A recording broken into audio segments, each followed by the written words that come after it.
إن الله وملائكته يصلون على النبي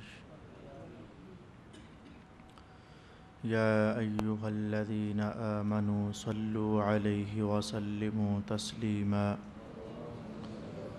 اللهم صل على سيدنا ومولانا محمد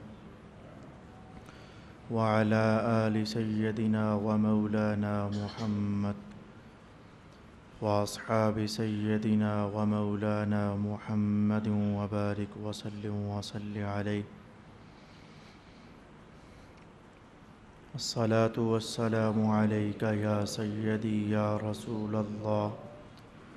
الصلاة والسلام عليك يا سيدي يا حبيب الله الصلاة والسلام عليك يا سيدي يا شفيع المذنبين وعلى آلك وأصحابك يا سيدي يا رحمة للعالمين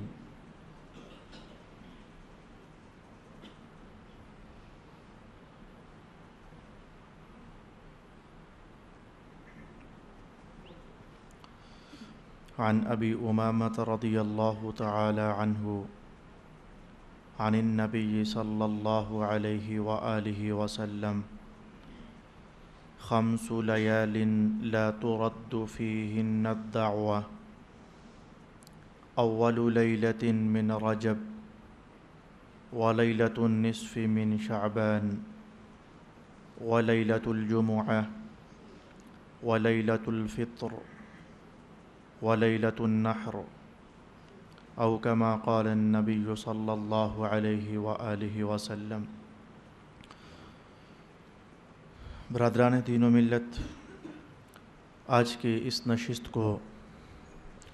میں خیال رکھتا ہوں کہ یہ آخری نشست قرار پائے گی۔ دعاؤں کے متعلق جو عنوانات آپ کی خدمت میں بیان کیے ہیں، آج انہیں آخری نشست میں سمیٹنا چاہوں گا۔ دعا کیسے قبول ہو، اس سلسلے میں ہم نے رسول پاک صلی اللہ علیہ وآلہ وسلم کی ذات اطہر سے بہت ساری معلومات حاصل کیں اور سماعت کرنے کی کوشش بھی کی۔ اسی سلسلے کی ایک کڑی ہے، کچھ لحظے اور کچھ اوقات ایسے ہوتے ہیں کہ جن اوقات کی اللہ کے ہاں بڑی شرف و منزلت ہوتی ہے۔ ان اوقات میں اگر اللہ کے حضور دعا کی جائے تو پروردگار عالم کرم نوازی فرماتا ہے اور ان اوقات کی برکات سے دعاؤں کو قبول فرما لیتا ہے۔ آج ہم وہ اوقات دیکھنا چاہیں گے جن میں بالخصوص قبولیت کا اہتمام ہوتا ہے اللہ تعالیٰ کی طرف سے۔ تو اس سلسلے میں ابن عساکر کے حوالے سے میں نے ایک حدیث کے الفاظ آپ کی خدمت میں تلاوت کیے ہیں، جس میں ارشاد رسالت میں آپ صلی اللہ علیہ وآلہ وسلم ہوا کہ 5 راتیں ایسی ہیں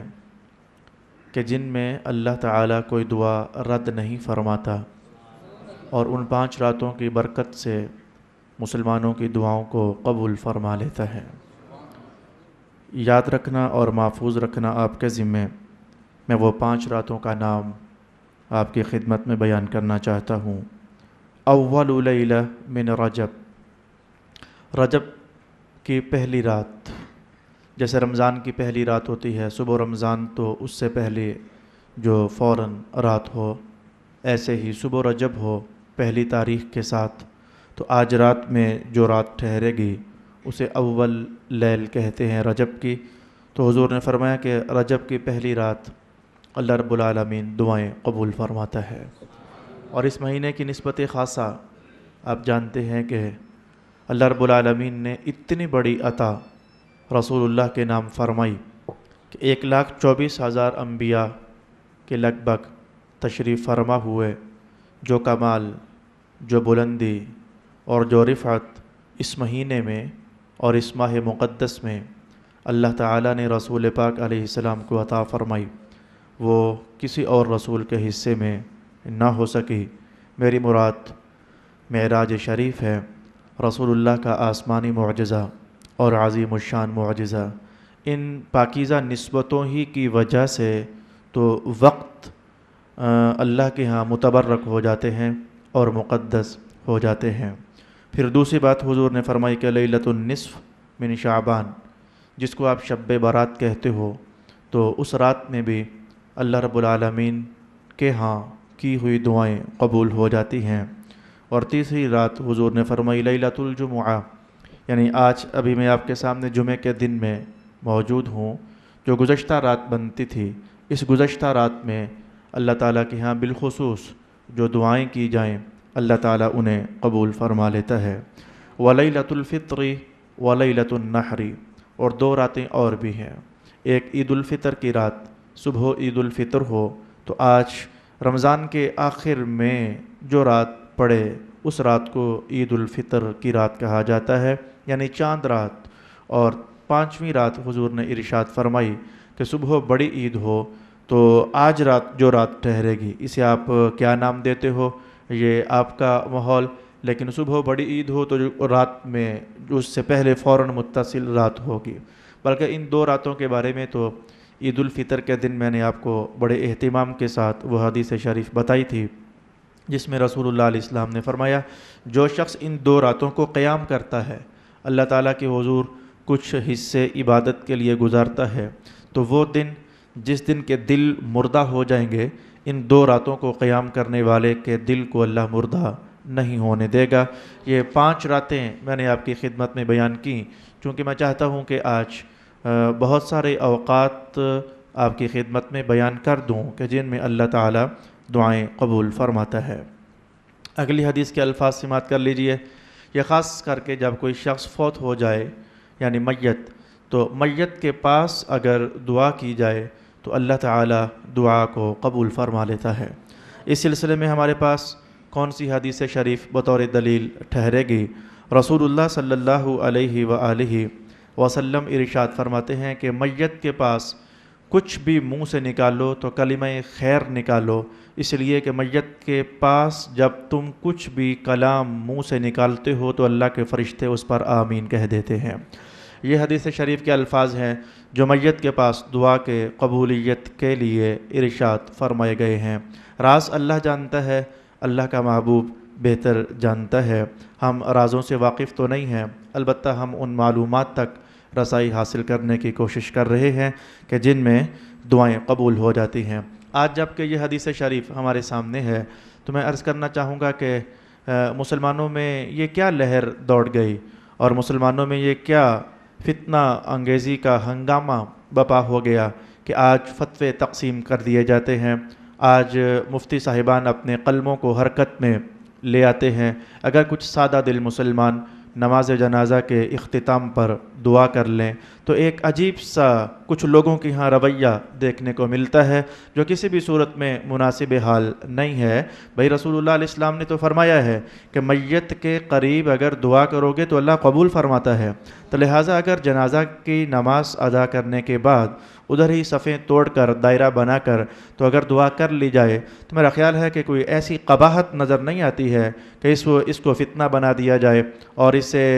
اپنے فتووں کا رخ ان باتوں کی طرف کر دیا جائے۔ اللہ کی شان تو یہ ہے کہ وہ اوقات قبولیت نہ بھی ہوں تو وہ فرماتا ہے کہ مجھ سے جب بھی دعا کرو میں تم سے تمہاری دعائیں قبول کر لوں گا۔ اور پھر خاص کر کے جب حدیث شریف کے الفاظ وارد ہو چکے اس کے بعد اعتراض کی گنجائش اہل ایمان اور اہل اسلام کے ہاں نظر نہیں آنی چاہیے۔ تو فرمایا کہ میت کے پاس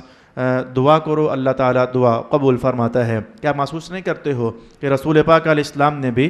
یہاں سے میں ایک اور اشارہ بھی آپ کی خدمت میں عرض کرنا چاہوں گا، اگر آپ میں سے کوئی صاحب علم یا صاحب جستجو صاحب تشریف فرما ہوں تو میں انہیں ایک اشارہ بھی کرنا چاہوں گا۔ امام اعظم ابو حنیفہ جو فرماتے ہیں کہ غائبانہ نماز جنازہ ادا نہ کرو تو ان بہت سارے دلائل، ان بہت ساری حکمتوں، ان بہت ساری دانائیوں میں سے ایک بات یہ ہے کہ غائبانہ نماز جنازہ ادا کر کے مقصد تمہارا کیا ہے؟ بھئی تم جو اندر پڑھو گے اللہم اغفر لحینا ومیتنا وشاہدنا وغائبنا، تو رسول اللہ تو فرماتے ہیں کہ میت کے پاس پڑھو گے تو قبول ہوگی، بھئی تو میت ہی تمہارے پاس نہیں ہے اور نہ جانے وہ کس اور علاقے میں ہے اور تم کس اور علاقے میں ہو، جب میت ہی نہیں ہے تو پھر غائبانہ وہ جنازے والی دعا پڑھنے کا مقصد ہی تمہارا فوت ہو جائے گا۔ یہی وجہ ہے کہ رسول اللہ علیہ الصلوۃ والسلام کے بعض اصحاب جب فوت ہوئے تھے تو حضور کے دل میں رغبت ہوئی کہ میں ان کی نماز پڑھنا چاہتا ہوں، لیکن حال یہ تھا رسول اللہ کسی اور علاقے میں تھے اور آپ کے فوت ہونے والے اصحاب یہ کسی اور علاقے میں تھے، تو باقاعدہ حضرت جبریل امین اترے اور اتر کر کے تو انہوں نے کہا کہ یا رسول اللہ اگر آپ نماز پڑھنا چاہتے ہیں تو کیا پھر میں وہ میت آپ کے سامنے کر دوں؟ تو رسول اللہ علیہ السلام نے فرمایا کہ ہاں وہ میت میرے سامنے کر دو تاکہ میں نماز ادا کر لوں، تو وہ میت رسول اللہ کی نگاہوں کے سامنے کر دی گئی، فاصلے سمٹ گئے۔ یہ بھی حضور کا عظیم الشان معجزہ ہے۔ تو یہ بات سے کڑی ملتی نظر آتی ہے کہ میت پاس ہو تو پھر اللہ تعالیٰ دعا قبول فرما لیتا ہے، اور جب میت پاس نہیں تھی تو رب کائنات نے اہتمام فرمایا اور حضرت جبریل امین کو بھجوایا اور کہا کہ پوچھ لیجئے کیا حضور نماز ادا کرنا چاہتے ہیں؟ اگر ادا کرنا چاہیں تو میت کو سامنے کر دیا جائے تاکہ میت کا قرب تو ہو، تاکہ بعد میں آنے والوں کے لیے سنت شریفہ بن جائے۔ او کما قال النبی صلی اللہ علیہ وآلہ وسلم۔ آپ کی زندگی میں کئی بار ایسا تو ہوا ہوگا، میں کہتا ہوں کوئی انسان بھی اتنا پتھر دل نہیں ہے کہ کبھی بھی اس کا رونے کو دل نہ چاہے، کبھی بھی اس کا سینہ نرم نہ ہو جائے، کبھی بھی اس کی آنکھیں اللہ کے دربار میں نم نہ ہو جائیں۔ میں کہتا ہوں کوئی ایسا پتھر دل انسان آج کے دور میں بھی کم از کم نہیں ہے۔ یاد رکھے کہ کبھی دل نرم ہو جائے اور سینے میں کوئی درد سا اٹھے اور آنکھوں میں کوئی پانی کا قطرہ تیر جائے تو ایسے میں دعا فوراً کر لینا، اس لیے کہ یہ وقت قبولیت کا وقت ہوا کرتا ہے۔ اس کو رسول پاک علیہ السلام یوں ارشاد فرمایا کرتے تھے کہ رقت قلب کے وقت دعا کو غنیمت جانو کہ وہ اللہ کی خاص رحمت بن چکی ہے۔ جب دل نرم ہو چکا ہو دعا کرو، جب آنکھیں نم ہو رہی ہوں دعا کرو، جب سینے میں آج ٹوٹ پھوٹ کا بندہ شکار ہو جائے کہ آج اللہ کے حضور میں نے، اور جیسے میاں صاحب نے وہ اپنے عارفانہ کلام میں کہا کہ دل کردہ آج تینوں کول بٹھا کے درد پرانے چھیڑا، تو بعض اوقات کیفیت بنتی ہے کہ بندہ کہتا ہے مولا آج میں اکیلا ہونا چاہتا ہوں، آج میں تجھے اپنے درد سنانا چاہتا ہوں، آج میں اپنی آہو فغان تیرے سامنے رکھنا چاہتا ہوں، مولا میرے اگر تو میری نہیں سنے گا تو کون میری سنے گا؟ بعض اوقات اللہ کے ساتھ بندے کا اس درد کا رشتہ مرتبط ہونا چاہتا ہے۔ تو رسول اللہ علیہ السلام فرمایا کرتے تھے کہ ایسے وقت کو غنیمت جان لیا کرو، کیونکہ یہ وقت اللہ کی خاص رحمت کا وقت ہے، اس میں تم جو اللہ سے دعا کرو گے اللہ تعالیٰ تمہاری دعائیں قبول فرمائے گا۔ پھر اگلا وقت میں ان حدیث کے الفاظ میں آپ کی خدمت میں لانا چاہوں گا۔ رسول اللہ علیہ السلام فرماتے ہیں جب سورج ڈھلنے لگتا ہے، یعنی جب ظہر کا وقت شروع ہوتا ہے، بالکل ابتدائی وقت، تو اگر میسر ہو جائے تو اس وقت میں دعا کرنا بھی اللہ تعالیٰ کی ہاں قبولیت رکھتا ہے۔ وہ احباب جو جمعے کے دن بر وقت تشریف لے آتے ہیں اور ان کے مسجد میں ہونے پر آ کر کہیں ظہر کا وقت شروع ہوتا ہے، وہ یہ سعادت مندی کما سکتے ہیں اور وہ یہ رحمت کما سکتے ہیں۔ اس سلسلے میں حدیث کے الفاظ ہماری یوں رہنمائی فرماتے ہیں، رسول اللہ صلی اللہ علیہ وآلہ وسلم ارشاد فرماتے ہیں کہ جب سائے پلٹنے لگ جائیں اور پھر جب ہوائیں چلنے لگ جائیں، یہ دو باتیں لگے ہاتھوں میں دوسرا وقت بھی آپ کی خدمت میں بیان کر دیتا ہوں۔ ہواؤں کا چلنا یعنی یہ رحمت کی ہوائیں جب چلتی ہیں تو اس وقت بھی دعا قبول ہوتی ہے۔ حدیث میں دونوں عنوانات پر دلیل ہمارے سامنے موجود ہے۔ رسول پاک صلی اللہ علیہ وسلم نے فرمایا کہ جب ہوائیں چلنے لگ جائیں اور جب سائے پلٹنے لگ جائیں، یہ سائے کا پلٹنا محسوس کرتے ہو کہ جب سورج طلوع ہوتا ہے تو سایہ ہمارا مغرب کی طرف بہت لمبا، اور پھر وہ سکڑتے جب سورج بالکل درمیان میں ہو جاتا ہے تو سایہ بالکل مختصر ہو جاتا ہے، تو پھر جب سورج مزید آگے بڑھ جائے تو وہ دوبارہ جدھر سے سایہ بنتا ہے ادھر پلٹنا شروع ہو جاتا ہے۔ یہ معنی ہے کہ جب سائے پلٹنے لگ جائیں اور ہوائیں چلنے لگ جائیں تو اللہ کے دربار میں اپنی حاجات کو عرض کیا کرو، اس لیے کہ یہ ساعت اور یہ گھڑی اوابین لوگوں کی گھڑی ہے۔ یہ رسول اللہ نے یہ لفظ آج یہاں پھر استعمال کر دیا. یہ اوابین لوگوں کی گھڑی ہے. اور آپ کو جاننا چاہیے کہ اوابین بڑے باکمال لوگ ہوتے ہیں اور بڑے اونچے لوگ ہوتے ہیں. ان کا باکمال ہونا میں حضرت ملا علی قاری کی زبان سے یوں آپ کی خدمت میں بیان کروں گا. ایک توابین لوگ ہوتے ہیں اور ایک اوابین لوگ ہوتے ہیں. توابین کنہیں کہا جاتا ہے اور اوابین کنہیں کہا جاتا ہے، یہ دو لفظ کسی اور موقع پر بھی آپ کی خدمت میں بیان کر چکا ہوں، لیکن اپنے عنوان کو ذرا پختگی دینے کے لیے آج پھر میں حضرت ملا علی قاری کا حوالہ آپ کی خدمت میں عرض کرنا چاہتا ہوں. بھائی گناہ ہو جائے تو گناہ ہونے کے بعد بندہ کہے کہ اے اللہ معاف کر دے، تو یہ تو صاف سی بات ہے، اسے ہم توبہ کے ساتھ تعبیر کرتے ہیں اور توبہ مذہب میں بھی اسی کو کہا جاتا ہے. لیکن اگر ایسا ہو کہ گناہ نہ ہو بلکہ توجہ اللہ سے تھوڑی دیر کے لیے ہٹ جائے، بندہ اللہ کی طرف متوجہ تھا، اس کی یاد میں، اس کے شوق میں، اس کی فکر میں بندہ محو تھا، اور تھوڑی دیر کے لیے بس توجہ ادھر سے ہٹ گئی تو بندہ اس کو بھی اپنا جرم سمجھے اور اپنی خطا سمجھے. حالانکہ توجہ کا ہٹ جانا کوئی گناہ تو نہیں ہے. بھائی ہم انسان ہیں، ہم ہزاروں بار متوجہ ہوں گے اپنے معاملات میں، ہزاروں بار متوجہ ہوں گے اللہ کی محبت کے معاملات میں، لیکن کچھ پاکیزہ اور اونچے لوگ ایسے ہیں کہ جو ہمہ دم متوجہ رہتے ہیں اللہ رب العالمین کی ذات کے انوار کی طرف اور تجلیات کی طرف. اگر تھوڑی دیر کے لیے توجہ ٹوٹے تو وہ اس توجہ کے ٹوٹنے کو اپنی خطا تصور کرتے ہیں اور کہتے ہیں مولا معاف فرما دے. تو ایک وہ تھا جس نے گناہ کر کے معافی مانگی، اسے تواب کہا جاتا ہے، اور ایک یہ ہے جس نے گناہ تو نہ کیا لیکن تھوڑی دیر کے لیے توجہ کیا ہٹ گئی یا پریشانی ہو گیا اور اس کا دل ہی رنجیدہ ہو گیا، اس طرح کہ مولا میری نظر پھری ہے، تھوڑی دیر کے لیے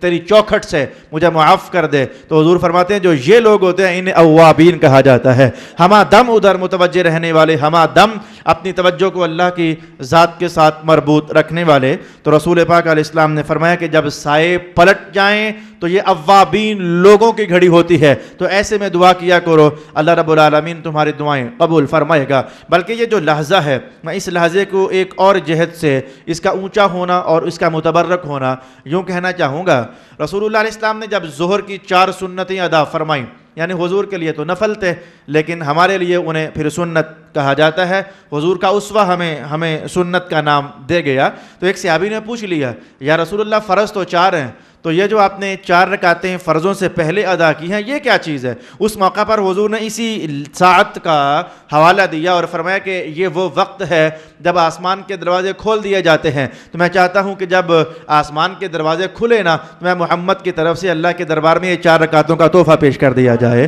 تو یہ ان 4 رکعتوں کی ابتدا بھی رسول اللہ علیہ السلام نے اس وقت کے متبرک ہونے کی بنیاد پر ہی قائم فرما دی. او کما قال النبی صلی اللہ علیہ وآلہ وسلم. اس طریقے سے میں نے آپ کی خدمت میں 3 اوقات اور بیان کر دیے جن میں اللہ رب العالمین کی حضور دعا قبول ہو جاتی ہے. اور ایک عجیب سا موقع ہے جس کو سن کر کے طبیعت میں ایک انبساط پیدا ہوگا اور ایک حیرت کی کیفیت پیدا ہو جائے گی کہ کیا یہ لحظہ بھی دعا کی قبولیت کا لحظہ ہوتا ہے؟ جی ہاں، یہ لحظہ بھی دعا کی قبولیت کا لحظہ ہوتا ہے. کون سا لحظہ؟ بھئی ہمارے گھروں میں کچھ پالتو جانور ہوتے ہیں، کسی گھر میں بکریاں ہوتی ہیں، کسی گھر میں خرگوش بطور پالتو جانوروں کے رکھے جاتے ہیں، اور کوئی گھر ایسے بھی ہیں جہاں مرغیاں اور مرغے پالے جاتے ہیں. تو فرمایا کہ جب مرغ اذان دیتا ہے، یہ اذان بھی بس ایسے ہی کہہ دیا جاتا ہے، ورنہ وہ اذان تھوڑی ہوتی ہے، وہ تو اس کا بولنا ہے اور اس کا آواز نکالنا ہے. فرمایا جب مرغ آواز نکالتا ہے تو تمہیں پتہ ہے کہ وہ کیوں آواز نکالتا ہے؟ وہ جو بولتا ہے اپنی مخصوص آواز میں، تو وہ کیوں بولتا ہے؟ حضور آپ ہی بتائیں، ہم کیا جانیں کہ مرغ کیوں بولتا ہے؟ رسول پاک علیہ السلام نے فرمایا کہ آسمان سے جب رحمت کے فرشتے نازل ہوتے ہیں تو اللہ کی شان ہے، اس نے مرغے کو وہ فرشتوں کا بانک پن دکھا دیا ہے. جب فرشتے اترتے ہیں مرغا ان رحمت کے فرشتوں کو دیکھتا ہے تو دیکھ کر کے پھر بولتا ہے، ککڑوں کڑوں کی آواز وہ نکالتا ہے. میں چونکہ رحمت کے نزول کا وقت ہے تو لو ہاتھ اٹھاؤ نا، دعا کرو اللہ تمہاری دعاؤں کو قبول فرما لے. او کما قال النبی صلی اللہ علیہ وآلہ وسلم. بلکہ اس وقت تو یہ کہا گیا کہ اللہ کا خاص فضل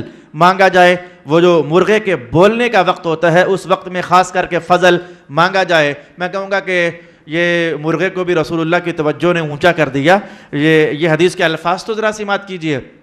ادھر تو یہ بات ہے کہ اس کے بولنے کے وقت سمجھو کہ رحمت کے فرشتے نازل ہو رہے ہیں، اور ادھر حضور نے یہ بھی تو اپنے مقام پر فرمایا ہے لا تسبوا الدیک فإنہ یؤذن، یہ مرغے کو گالی نہ دیا کرو، یہ صبح اذان دے کر تمہیں بیدار کرتا ہے۔ تو یہ پرانے زمانوں کا الارم تو یہی ہوا کرتا تھا۔ ہمارے بوڑھے لوگ آج بھی انہیں یاد ہے کہ وہ صبح روزہ رکھنے کے لیے اٹھنے کا اہتمام جو ہے وہ مرغوں کی آوازوں سے کیا کرتے تھے۔ خود مجھے بھی یاد ہے کہ ہمارے گھر میں بھی مرغے تھے، تو جب مرغے سحر کی آواز بلند ہو جاتی تو میرے والد محترم اٹھا کرتے تھے اور نماز تہجد پھر ادا کیا کرتے تھے۔ تو یہ چونکہ آواز نکال کر کے تمہیں تہجد کے لیے اٹھانے کا اہتمام کرتا ہے، تو حضور نے فرمایا اسے گالی نہ نکالا کرو۔ یہ مرغ بھی ایک متبرک جانور ہے، ان دو حدیثوں کی روشنی میں کہا جا سکتا ہے۔ صلی اللہ علی حبیبہ محمد وعلی آلہ واصحابہ اجمعین۔ اگلا موقع ہے زمزم شریف کے پینے کا۔ اس پر تو میں کچھ لمبے الفاظ نہ بھی بولوں تو آپ فوراً جان جاتے ہیں کہ حدیث شریف یہ تو ہمارے بچوں کو یاد ہوتی ہے۔ قال النبی صلی اللہ علیہ وسلم ماء زمزم لما شرب له او کما قال النبی صلی اللہ علیہ وآلہ وسلم۔ ایک روایت کی مجھے آج تک بھی طلب ہے، میں اسے ابھی تک مطالعے میں نہ لا سکا، تلاش بھی کیا، زمزم کے عنوان جہاں حدیثوں میں چھڑے وہاں تک میں نے رسائی بھی حاصل کرنے کی کوشش کی۔ ایک عالم دین سے کسی زمانے میں نے یہ حدیث کے الفاظ سنے تھے، لیکن ابھی تک مجھے کتاب میں میسر نہیں آئے۔ میں اسی عالم کے حوالے ہی سے آج میں آپ کو کہنا چاہوں گا کہ یہ زمزم شریف میں یہ جو برکت کا نزول ہوا ہے کہ اسے جس مقصد کے لیے پیا جائے اللہ تعالیٰ قبول فرما لیتا ہے، وہ مقصد پورا فرما دیتا ہے۔ اس عالم دین نے حدیث کے الفاظ کوٹ کیے اور بڑا پرانا زمانہ گزر گیا، میں اس سے حوالہ بھی طلب نہ کر سکا۔ اس نے کہا یہ کلام رسول پاک علیہ السلام نے اس موقع پر فرمایا تھا جب آپ نے پہلی بار زمزم کا پانی کنواں سے نکالا اور نکال کر کچھ پانی پیا اور کچھ پانی اپنا بچا ہوا کنویں کے اندر ڈالا، اور کنویں کے اندر ڈالنے کے بعد حضور نے یہ کلام کیا بھئی اب کے بعد زمزم کی شان یہ ہوا کرے گی، اسے جس مقصد کے لیے پیا جائے اللہ وہ مقصد پورا فرما دیا کرے گا۔ او کما قال النبی صلی اللہ علیہ وآلہ وسلم۔ تو کہا جا سکتا ہے کہ پھر یہ رسول اللہ کے بچے ہوئے پانی کی یہ برکات ہیں کہ آج تک زمانہ اس سے مستمند ہو رہا ہے اور اس سے فیض مند ہو رہا ہے کہ جس مقصد کے لیے اسے پیا جائے وہ مقصد اللہ تعالیٰ قبول فرما لیتا ہے۔ پھر رسول پاک علیہ السلام نے فرمایا کہ یہ بارش برسنے کا زمانہ یہ بڑا پاکیزہ زمانہ ہے اور یہ بڑی نزول رحمت کا زمانہ ہے، بلکہ بارش تو عین رحمت کا زمانہ ہے۔ تو فرمایا برستی ہوئی بارش میں اگر دعا کی جائے، بھئی معنی یہ نہیں کہ آپ بھی بھیگ جاؤ اور ساتھ آپ بھی تر بتر ہو جاؤ، یہ مطلب نہیں ہے۔ مطلب کہ بارش برسنے کا جو زمانہ ہے اس زمانے میں اگر اللہ رب العالمین کے حضور دعا کی جائے تو اللہ تعالیٰ دعا قبول فرما لیتا ہے۔ اور پھر ان اوقات میں سے ایک وقت اجتماع المسلمین بھی ہے، مسلمان جس مجمع میں اکٹھے ہو جائیں، کم از کم 40 کے قریب اگر کسی مجمع میں مسلمان اکٹھے ہوں تو میں کہتا ہوں اس میں دعا کرنا یہ مقام قبولیت رکھتا ہے، کیونکہ حدیث میں اپنے مقام پر یہ الفاظ وارد ہوئے ہیں کہ 40 بندوں میں ایک اللہ کا خاص بندہ ہوتا ہی ہے، 40 بندوں میں ایک اللہ کا مقرب بندہ ہوتا ہی ہے۔ اگرچہ ہم آج اپنے دور میں اپنے آپ کو دیکھیں تو ہم سمجھتے ہیں کہ شاید ہم 40 چھوڑ کر کے تو 80 بھی ہو جائیں، 80 چھوڑ کر کے ہم 100 بھی ہو جائیں، یار ہم میں تو کوئی نظر نہیں آتا ہے جو اللہ کا خاص بندہ ہوگا۔ لیکن میرے دوست یاد رکھنا کہ اللہ کی شان رحمت ہے کہ وہ اپنا قرب دینا چاہے تو اتنی سی ادا پر بھی اپنا قرب دے دیتا ہے، کتنی سی ادا پر۔ کیا بخاری کے الفاظ آپ نے مجھ سے کسی موقع پر سنے نہیں ہیں کہ رسول پاک علیہ السلام نے فرمایا کہ ایک صاحب تھا تو اس نے ایک موقع پر بس کسی کتے کے بچے کو پانی پلایا تھا، تو اس کتے کے بچے کو پانی پلانے کی وجہ ہی سے اللہ رب العالمین نے اسے جنت میں داخل فرما دیا تھا۔ تو میاں وہ قبول کرنے کے لیے آ جائے تو وہ ایک ادا پر بھی قبول کر لے، وہ قبول کرنے پر آئے تو وہ ایک بندے کی حرکت کو قبول کر لے۔ مجھے یہ تاریخ کا وہ روشن ورق یاد پڑ گیا، یہ دیکھو آج یہ ایک شراب پینے کے بعد صاحب ہمیشہ کی طرح چل رہے ہیں اور شراب پی کر نشے میں دھت ہیں، اور بازار سے گزرتے لڑکتے وہ نظر کہیں زمین پر پڑ گئی اور کاغذ تھا، کاغذ پر لکھا ہوا تھا اللہ۔ اس نے وہ نام خدا کو اٹھا کر چوما اور چوم کر کے میاں کسی اونچی جگہ پر رکھ دیا، تو اللہ تعالیٰ کو اس کی یہ ادا کیا پسند نہ لگی تھی، اور جو اس دور کا شرابی تھا لیکن آج زمانہ اسے حضرت بشر حافی کے نام سے یاد کرتا ہے۔ تو میاں اللہ کو پسند ہونے کے لیے کوئی معنی کہ عبادات ہونی چاہیے، ریاضات ہونی چاہیے، میں انکار نہیں کر سکتا ہوں، کیسے انکار کروں، مذہب کا بڑا اہم حصہ ہے، لیکن وہ چاہے میاں تو وہ جو ہم تھوڑی دیر پہلے سوچ رہے تھے، اے اللہ ہم میں کوئی لگتا نہیں ہے کہ 40 میں سے کوئی ایک تیرا مقرب ہوگا، جو ہمارا حال ہے، جو ہمارا کردار ہے، لگتا نہیں ہے، لیکن یہ بھی تو ہے نا، نہ جانے تمہارے اور اللہ کے رازوں میں تم سے کوئی ایسی حرکت ہو چکی ہو، تم سے کوئی ایسی ادا ہو چکی ہو جو اللہ رب العالمین کو پسند آ چکی ہو، اور اس نے تمہیں اپنا مقام قرب خاص عطا فرما دیا ہو۔ بھئی یہ راز باہر کیف راز ہے، یہ سمجھ آنے والے یقین جانیے کہ نہیں ہے، وگرنہ یہ حضور کیا فرماتے ہیں کہ قیامت والے دن کتنے لوگ ایسے ہوں گے جنہیں اللہ اولیاء کی صفوں میں کھڑا فرمائے گا، اور ان بیچاروں کو پتہ ہی نہیں تھا کہ ہم اللہ کے اولیاء بن چکے ہیں۔ تو کچھ ادائیں ہیں، کچھ عبادتوں کے خلوص ہیں، کچھ اخلاص مندیاں ہیں، ایک بھی اللہ قبول فرما لے تو بندے کا کام بنانے کے لیے باہر کیف کافی ہو جاتا ہے۔ تو فرمایا کہ اجتماع المسلمین میں دعا کی جائے، اللہ رب العالمین دعا کو قبول فرما لیتا ہے۔ اور پھر اگلے الفاظ حدیث کے جس میں رسول پاک صلی اللہ علیہ وآلہ وسلم نے ارشاد فرمایا کہ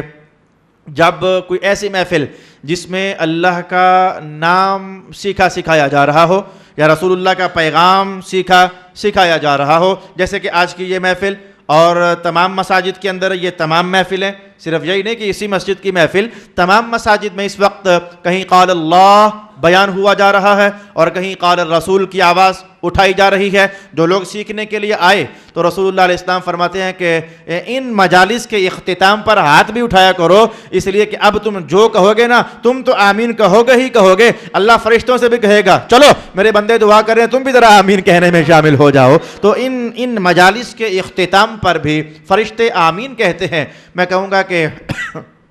ان مجالس کا اہتمام اگر گھروں میں بھی تھوڑا سا ہو جائے تو اللہ کی بڑی کرم نوازی ہے۔ کوئی لازم ہے کہ آپ گھر میں کوئی عالم ہی بلائیں، کوئی گھر میں آپ مفتی ہی بلائیں تو مجلس خیر کا انعقاد ہو پائے گا۔ بھائی رسول اللہ تو چاہتے تھے کہ میرا ہر امتی مبلغ ہو، میرا ہر امتی پرچارک بنے، میرا ہر امتی میری باتوں کو آگے پہنچانے والا ہو۔ کیا سنا نہیں آپ نے وہ حدیث کے الفاظ، بلغوا عنی ولو آیہ، اگر تمہیں میری ایک بات آتی ہے تو بھی کسی کو سکھا دیا کرو۔ اچھا وہ حدیث کے الفاظ نہ سنے جس میں رسول اللہ علیہ السلام نے فرمایا نضر اللہ امرأ سمع مقالتی ووعاها واداها، جو بندہ میری بات سنتا ہے، سن کر یاد کرتا ہے، یاد کر کے کسی کو بتا دیتا ہے، تو میں محمد بھی دعا کروں گا اے اللہ اس بندے کو تر و تازہ فرما دے، اس بندے کو شگفتہ بہارا فرما دے۔ تو آپ یہاں سے حدیث سنتے ہو، اسے یاد رکھنے کا اہتمام کرو۔ گھر میں میاں بیوی کو بٹھایا جا سکتا ہے، ماں ہے تو اس کی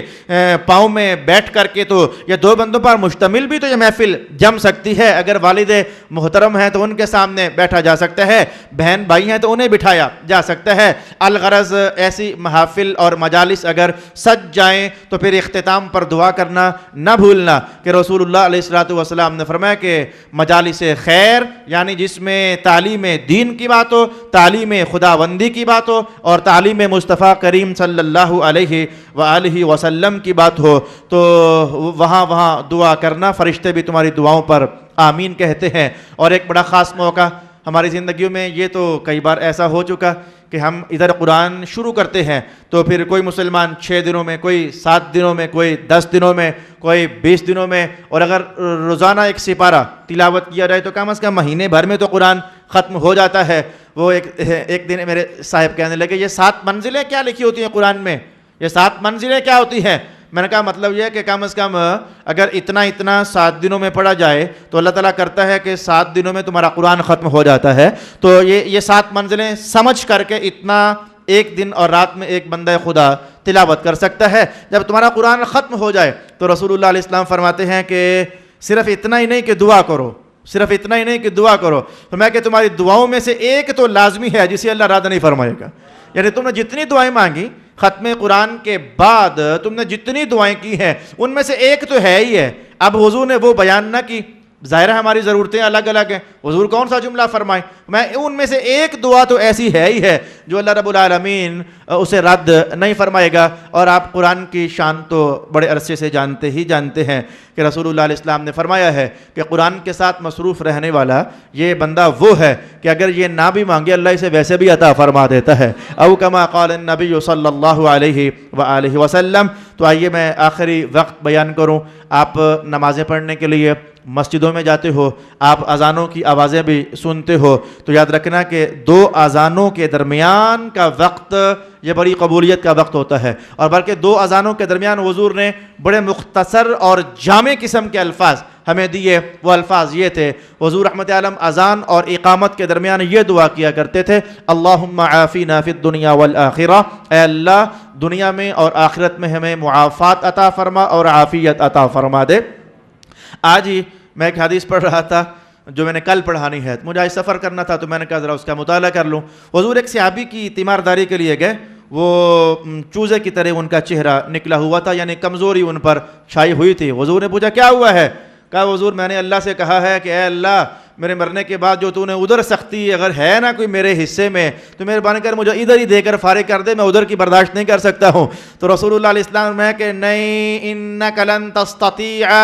یہ تو نے کیا دعا کر دی ہے کہ اے اللہ ادھر کی سختی مجھے ادھر ہی دے دے، تو یوں کیوں نہیں کہتا ہے ربنا آتنا فی الدنیا حسنہ وفی الآخرۃ حسنہ، مولا ادھر بھی معافی فرما ادھر بھی معافی ہی عطا فرما دے۔ تو یہ جو جامع کلمات کی دعائیں ہوتی رسول پاک علیہ السلام ان کو بہت پسند فرمایا کرتے تھے۔ عافیت مانگ، ایک روایت کے الفاظ میں یہ تھے، تو اللہ سے عافیت کیوں نہیں مانگتا ہے، اے اللہ عافیت عطا فرما۔ تو میں نے کہا کہ 2 اذانوں کے درمیان کا وقت رسول اللہ علیہ السلام خاص کر کے یہ کلمات اللہ کے حضور عرض کیا کرتے تھے، اللہم عافینا فی الدنیا والآخرہ، اور فرمایا جب تم مسجد کی طرف بڑھتے ہو تو یہ تمہارا بڑھنا اللہ کو بڑا اچھا لگتا ہے۔ جب تم مسجد میں آتے ہو یا تمہارا مسجد کی طرف آنا اللہ کو اتنا اچھا لگتا ہے، بہت سارے احکام اس پر جاری ہوتے ہیں۔ مثلا وہ حدیث کے الفاظ کہ فرمایا کہ چلنے میں اب